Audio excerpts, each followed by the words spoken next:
मेरे YouTube channel math solution में आपका स्वागत है।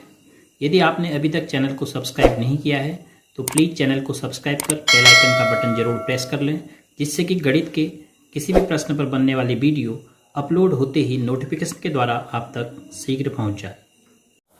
एक ही आधार और एक ही समांतर रेखाओं के बीच बनी हुई आकृतियों को समझने के बाद आपकी पाठ्य पुस्तक में प्रमेय 9.1 के नाम से जो लिखी है वह है एक ही आधार और एक ही समांतर रेखाओं के बीच स्थित समांतर चतुर्भुजों का क्षेत्रफल बराबर होता है। तो चित्र में आपको दो समांतर चतुर्भुज दिख रहे हैं, ए डी सी और बी, पी डी सी और क्यू।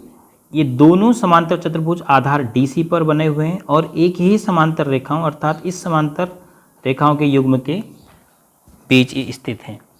तो हमें सिद्ध करना होगा कि पी डी सी क्यू समांतर चतुर्भुज का क्षेत्रफल ए डी सी बी समांतर चतुर्भुज के क्षेत्रफल के बराबर है। तो हमें दिया है A D C B parallelogram एवं P D C Q parallelogram समान आधार पर हैं और सिद्ध करना है ए डी सी बी का क्षेत्रफल A R means area P D C Q के क्षेत्रफल के बराबर होगा।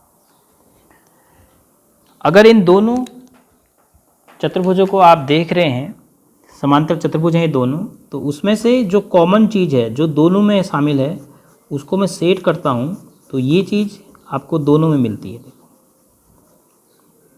ये शेडिंग पोर्शन जो मैंने सेट किया है, इतना क्षेत्रफल दोनों में है। दोनों कहने का मतलब ए डी सी बी में भी है ये क्षेत्रफल, पी डी सी क्यू में भी है। अगर हम इस क्षेत्रफल में इस हिस्से को जोड़ देते हैं तो हमें पी डी सी क्यू का क्षेत्रफल प्राप्त होता है और इस क्षेत्रफल में अगर इस हिस्से को जोड़ देते हैं तो हमें ए डी सी बी का क्षेत्रफल मिलता है। तो यदि हम सिद्ध कर दें कि ये क्षेत्रफल और ये क्षेत्रफल बराबर है और चूंकि ये दोनों में कॉमन है तो हमारे ए डी सी बी क्षेत्रफल और पी डी सी क्यू ये क्षेत्रफल दोनों आपस में बराबर हो जाएंगे। तो इन दोनों को हम बराबर कैसे सिद्ध करेंगे क्षेत्रफलों के हिसाब से? क्षेत्रफल किसके बराबर होते हैं? सर्वांग सम त्रिभुजों के। तो हम इन दोनों त्रिभुजों को एक दूसरे का सर्वांग सम सिद्ध करने की कोशिश करते हैं। इन दो त्रिभुजों के बारे में क्या सूचनाएं हैं? ए डी बी सी के बराबर है क्योंकि ए डी सी बी एक समांतर चतुर्भुज है। पी डी क्यू सी के बराबर है क्योंकि पी डी सी क्यू एक समांतर चतुर्भुज है। और क्या सूचनाएं आपके पास और हो सकती हैं? इस कोण की और इस कोण की आपको सूचना मिल सकती है, ये दोनों बराबर हैं क्योंकि ये दोनों संगत कोण हैं। ऐसे ही इन दो कोणों की सूचना आपको मिल सकती है, ये दोनों बराबर हैं, ये दोनों भी संगत कोण हैं। और इन दो त्रिभुजों में दो कोण बराबर हो गए तो तीसरा कोण जो होगा वो इसके बराबर हो ही जाएगा। तो आसानी से आप ए एस ए या इधर से कहें ए एस ए से आप ये दोनों त्रिभुज सर्वांग सम दिखा सकते हैं। तो त्रिभुज ए डी पी एवं त्रिभुज बी सी क्यू में जो सूचना है वो नोट करते हैं। ए डी बराबर बी सी है हमारे पास, क्यों? पैरेललोग्राम की सम्मुख भुजाएं बराबर होती हैं। इसको लिखेंगे पैरेललोग्राम की सम्मुख भुजाएं हैं। कौन से पैरेललोग्राम की? ए डी सी बी की। उसके बाद कोण पी ए डी, कोण पी ए डी बराबर, यह कोण किसके बराबर होगा? इसके बराबर होगा कोण क्यू बी सी। और कोण A P D, A P D बराबर कोण बी क्यू सी। इन दोनों का कारण क्या है? संगत कोण।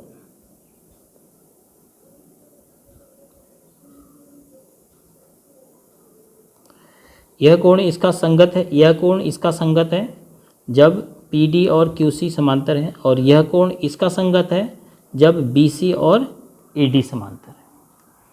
तो इसीलिए तीसरा कोण ए डी पी बराबर क्यू सी बी हो जाएगा। क्यों? दो त्रिभुजों में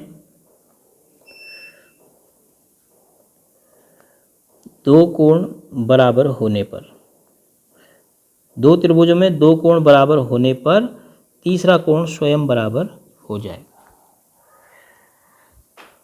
तो त्रिभुज ADP को आप सर्वांगसम कहेंगे। कोण हमें पता है, देखो A B के बराबर है तो A की जगह आएगा B, फिर उसके बाद P Q के बराबर है, P की जगह आएगा Q, तो बीच में क्या आएगा, BQC में से PCQ। किस नियम से? ASA नियम से।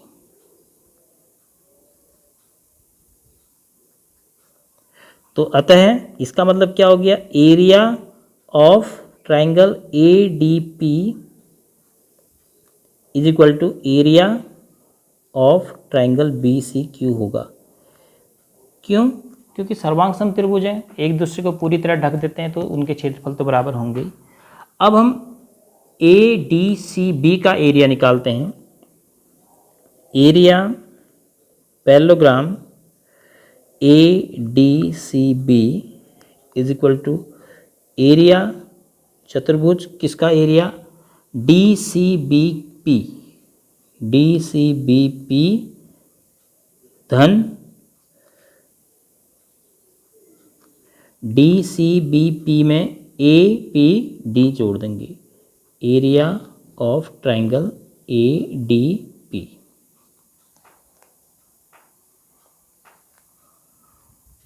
दैट इज एरिया ऑफ, इसी को लिख रहे हैं DCBP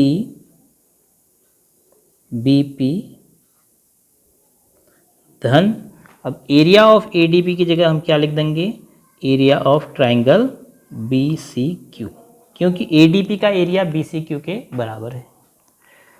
और इन दोनों को अब आप जोड़िए, DCBP धन BCQ, तो इसका एरिया आ गया, इसका DCQP का।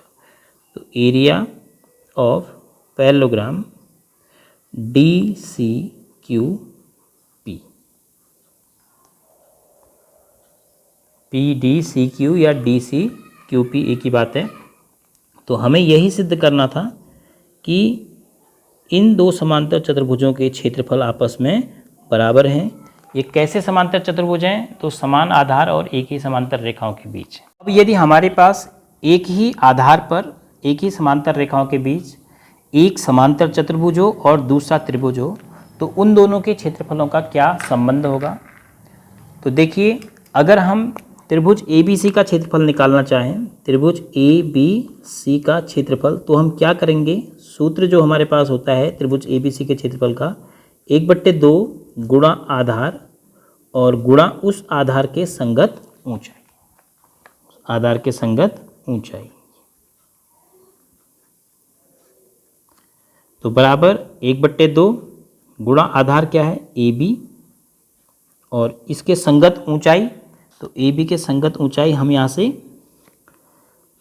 इस पे शीर्ष लंब गिरा लेते हैं, तो ये दो समांतर रेखाओं के बीच की दूरी भी है यहाँ पर, तो हम इसको माना F कह देते हैं, तो ये होगी EF। तो अब ये आधार गुणा संगत ऊंचाई, ये किसका फॉर्मूला होता है? केवल आधार गुणा संगत ऊंचाई, यह होता है समांतर चतुर्भुज का क्षेत्रफल। किसी भी समांतर चतुर्भुज का क्षेत्रफल निकालना है तो उसका होता है आधार गुणा समांतर रेखाओं के बीच की दूरी, यानी समांतर रेखाओं के बीच की जो दूरी होगी वही इस आधार के लिए संगत ऊंचाई का काम करे। तो ये हो गया समांतर चतुर्भुज ABCD का क्षेत्रफल।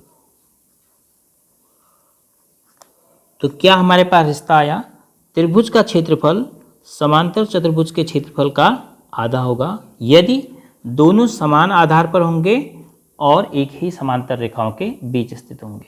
अगर आपका बिंदु E यहाँ बाहर है या फिर अंदर है तब की स्थिति में नहीं, क्योंकि जब E बिंदु यहीं पर होगा तभी जाके इस त्रिभुज की ऊंचाई और समांतर चतुर्भुज की ऊंचाई आधार AB के लिए समान होगी।